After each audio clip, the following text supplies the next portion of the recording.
Istighfar ni kinga ya mja kutokamana na adhabu ya hapa duniani.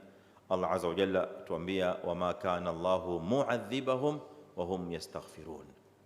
Allah azza wa jalla hakuwa ni mwenye kuadhibu wakati kuna watu ambao wanataka istighfari kwa Allah subhanahu wa ta'ala, kwa maana kwamba hii istighfar ndiyo kinga ya adhabu inayozuia adhabu isije. Adhabu unakusudia adhabu ya mpigo mmoja, kama walivyokuwa wakiadhibiwa watu wa nyuma. Watu wa zilizotangulia nyuma, adhabu yao ilikuwa ikija inabeba umma wote, unasafishwa na kwenda. Watu wa Ad kaumu Hud waliangamizwa hivyo, watu wa Saleh kaumu Thamud waliangamizwa hivyo, watu wa Lut waliangamizwa hivyo na wengineo. Umma mzima unakwenda, wote unasafishwa.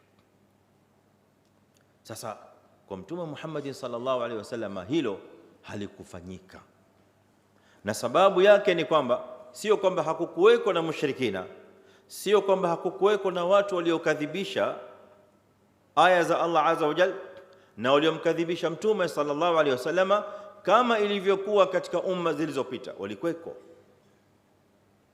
na watu walifanya inadi vile vile kama walivyofanya watu wa Ad na watu wa Thamud na wengineo, na walimchezea shere Mtume sallallahu alaihi wasallam vile vile na kumkanusha na kumfanyia vitimbi na kumfanyia maovu na kumfanyia ubaya mpaka kutaka kumua Mtume Muhammad sallallahu alaihi wasallam. Liyaktuluka au yukhrijuka au yuthbituka, walitaka kufanya moja katika haya matatu: wakutoe katika mji wa Makka, au wakubakishe, au wakuue. Lile litakalokuwa sahali kwao wanataka kulifanya, kwa sababu katika umma zilizopita nyuma manabii na mitume waliuawa wengi, lakini Allah subhanahu wa ta'ala hakufanya vile alivyokuwa akifanya katika umma zilizopita nyuma, na sababu ameeleza, wama kana Allahu mu'adhibahum wa hum yastaghfirun, kwa sababu kulikuwa na watu waliokuwa wakitaka istighfari kwa Allah subhanahu wa ta'ala, wakimwomba msamaha Allah jalla jalalu, ambao ndio wale waislamu wachache waliomwamini Mtume Muhammad sallallahu alaihi wasallam.